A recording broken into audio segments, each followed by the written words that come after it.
இப்போ நம்ம போயிட்டுருக்கிறது அமேசான் காடுகளில் நோக்கி போயிட்டுருக்குறோம். போகிற வழியில் சாப்பாடு இருக்குமா, தண்ணி இருக்குமா, எதுவுமே நம்மளுக்கு தெரியாது. போகிற வழியில் கிடைக்கிற வழியில் கிடைக்கிறத நம்ம சாப்பிட்டுட்டு நம்ம ட்ராவலை தொடங்கலாம். ஏசியாவிலே மிகப்பெரிய வளைவு தான் இது. இந்த வளைவில் தான் பல ஆக்சிடென்ட்கள், மர்மங்கள் நடந்திருக்குன்னு சொல்லியிருக்கிறாங்க. அந்த வளைவில் தான் நம்ம இப்போ போயிட்டுருக்குறோம். இந்த வனப்பகுதியில் வந்து நிறைய மிருகங்கள்லாம் வந்து அலைஞ்சிட்ருக்கும். அந்த மிருகங்களையும் தாண்டி தான் நம்ம வண்டி ஓட்டணும்.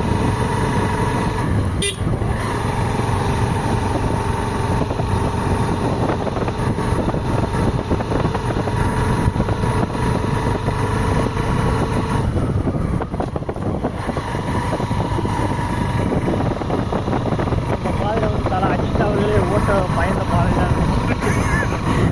இந்த பாதை வந்து பார்த்திங்கன்னா தலை அஜித் அவர்கள் வந்து வண்டி ஓட்ட பயந்துட்டு வண்டி எடுக்காமல் போயிட்டாங்க. இருந்தாலும் நம்ம அந்த பாதையில் வந்திருக்கிறோம். அங்கே பாருங்கள், ஒரு மனித உருவம் வந்து இந்த இடத்துல பதிஞ்சிருக்கிறாங்க. நாம் இப்போ போகிறது வந்து அந்த மலை உச்சியில் தான் நம்ம போக போகிறோம். அதை நோக்கி தான் நம்ம போயிட்டுருக்குறோம். போகிற வழியில் சில பல தடைகள் வந்தாலும் அந்த தடைகளையும் தாண்டி நம்ம போயிடும். இந்த காடுகளில் நிறைய பாம்புகள் இருக்குன்னு சொல்லியிருக்கிறாங்க.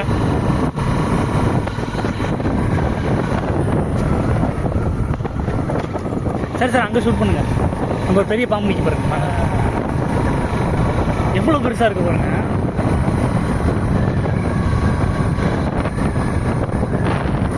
இங்கேயும் மக்கள்லாம் வாழ்ந்துட்டு தான் இருக்கிறாங்க இந்த கஷ்ட சூழ்நிலைக்கு.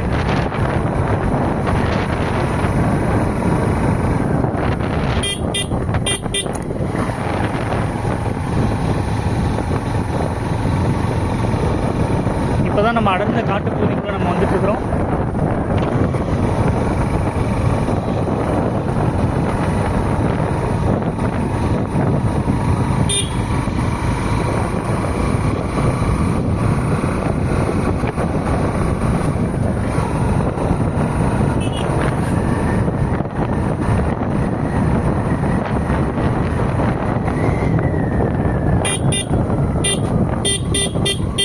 இதுதான் இருக்கிறதுலே மிகப்பெரிய வளைவு.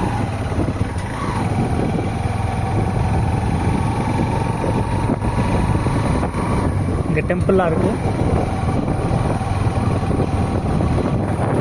இப்போ நம்ம போகிறது வந்து ஒரு சீரியஸ் ஆஃப் பெண்ட் அப்படின்னு சொல்லுவோம். அதாவது அடிக்கடி பெண்ட் வந்துக்கிட்டே இருக்கும். இதுலேயும் நம்ம சமாளித்து நம்ம வண்டி ஓட்டிட்டோம் அப்படின்னா எல்லா இடத்துலையும் போய் வண்டி ஓட்டிடலாம் அப்படின்னு சொல்லி இந்த இடத்த சொல்லுவாங்க.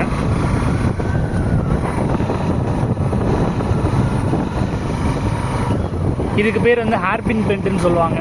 ஹேர்பின் மாதிரியே பெண்ட் ஆகிட்டே இருக்கும்.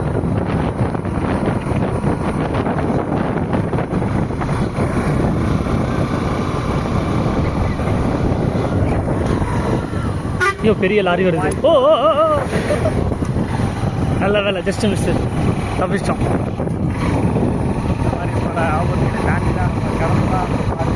இந்த மாதிரி பல பிரச்சனைகள் வந்தாலும் நாம் அந்த போக வேண்டிய அந்த மலை உச்சியை நம்ம ரீச் பண்ணிடுவோம் அப்படின்ற நம்பிக்கையோடு நம்ம போவோம்.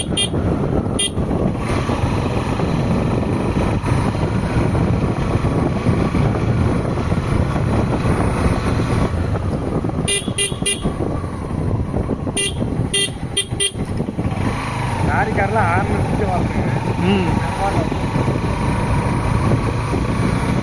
நம்ம எதுக்காக அந்த மலை உச்சியில் போகிறோம் அப்படின்னா நம்ம ஃப்ரெண்டை போய் கண்டுபிடிக்கிறதுக்காக போகிறோம். டோராவோட வீட்டை கண்டுபிடிக்கிறதுக்காக நம்ம போயிட்டுருக்குறோம். இந்த டோராவோட வீடு இங்கே தான் இருக்குன்னு சொல்லிக்கிறாங்க.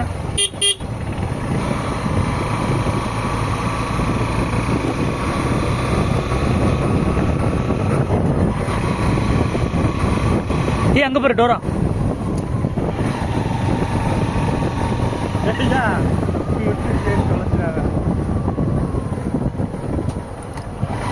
இவ்வளோ டிராஃபிக்காக இருக்குது அந்த ரோட்லேயும் நம்ம பார்த்து சமாளித்து தான் ஓட்ட வேண்டியதாக இருக்குது.